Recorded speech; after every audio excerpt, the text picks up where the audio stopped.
verse 518. Those who believe in the oneness or the manyness, those who imagine Brahma God or the authority of Isvara, those who take the sun and the moon for an element, they are not my sons. Or let's just say they are not my children.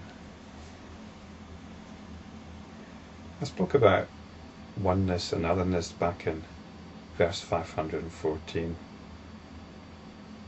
and I took a rather arbitrary understanding of this oneness and otherness to do with some kind of mystical peak experience.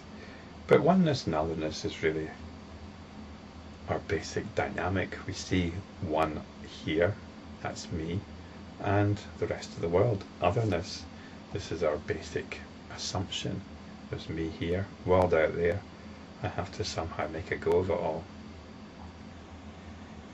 Professor Suzuki's put in brackets though, the oneness or the manyness of cause.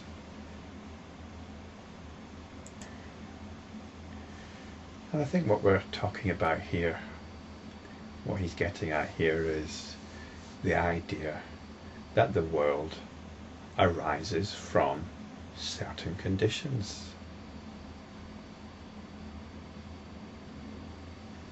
It may be that God made the world. Brahma's the creator God. Isvara, the authority of Isvara. Isvara is the cosmic person,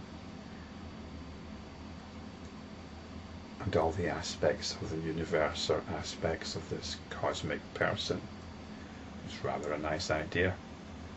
I think though in modern terms we need to include the scientific understanding. I don't quite know what the scientific understanding is. We tend to think about the Big Bang, but I don't think that's, when you look into it, I don't think the Big Bang has got that much credibility. But scientists do tend to think in terms of the universe having come into being at a certain point, or they assume there must be a point where it began, and we can relate everything back to that point. The idea is we're giving credibility to the understanding of an external world by saying it has a cause. It might have one cause, or it might have many causes. Those who take the sun and the moon for an element, Professor Suzuki points out this isn't very clear. But there are sun worshippers and moon worshippers, and perhaps they see the sun and the moon as elements in the creation of the world. Although I tend to think sun and moon refers to pranayama exercises, it doesn't really matter. What's being said here is that any understanding that feeds the belief in an objective external world is unable to practice enlightenment. As enlightenment practitioners, we need to undermine the belief that there's an external objective physical world. We cannot take our cue from this.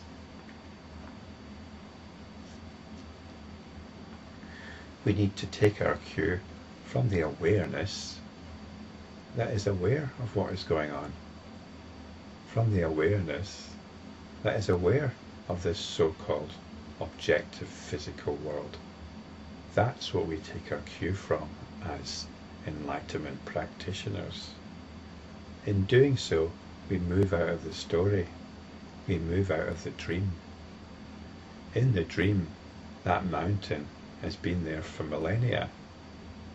It's the result of geological forces. But when we realize it's a dream mountain, we can discard all that. That mountain arose spontaneously. Just as, if you really want to be scientific about it, All of this arises spontaneously. It arises spontaneously through some miracle in the mind whereby electrical signals, which is all our senses can convey to us, electrical signals are somehow transformed into our total subjective experience of colour, sound, taste, touch, and so on. Scientifically, all we're in receipt of is electricity. And electricity can be reassembled into our total subjective experience. This is a scientific story, isn't it? So the thing is, it's being assembled spontaneously, like some kind of hologram made out of electrical signals, along with all the stories within it about how this hologram has a huge history. So anyway, let's forget all that and just come back to the awareness, which is aware of the hologram, aware of the external world.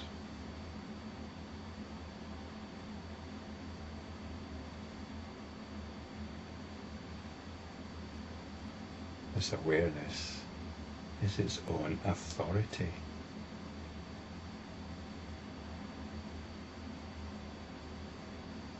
And we can have complete faith in this authority.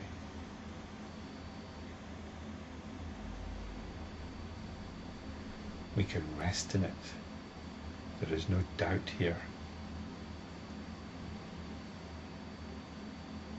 We've found certainty at last.